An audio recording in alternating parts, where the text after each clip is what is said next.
Matagumpay na isinagawa ng 1504th Maneuver Company RMF-15 ang 3 araw na Youth Development Session sa Kidawen National High School, Barangay Kidawen, San Juan, Abra. Nito lamang Nobyembre 21 to 23 taong kasalukuyan.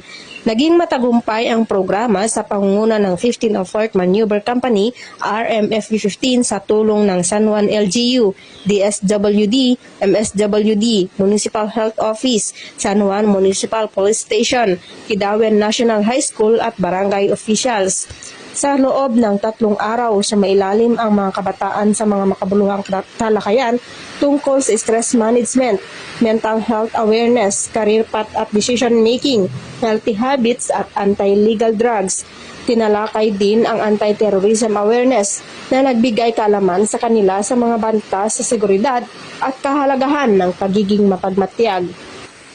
Kasunod ng mga talakayan, hinalukan ng mga kabataan ang sulat kamay signature campaign bilang panata para sa kapayapaan, kaayusan at kontra-terorismo. Isinagawa rin ang team building activities upang palakasin ang teamwork, tiwala sa sarili at pakikipag-ugnayan.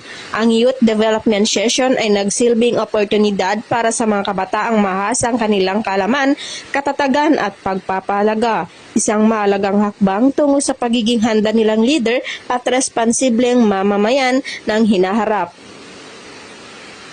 Mula dito sa Cordillera, ako ang inyong PNN correspondent, Patrolwoman Mayra Beran, alagad ng batas, tagataguyod ng Balitang Pulis.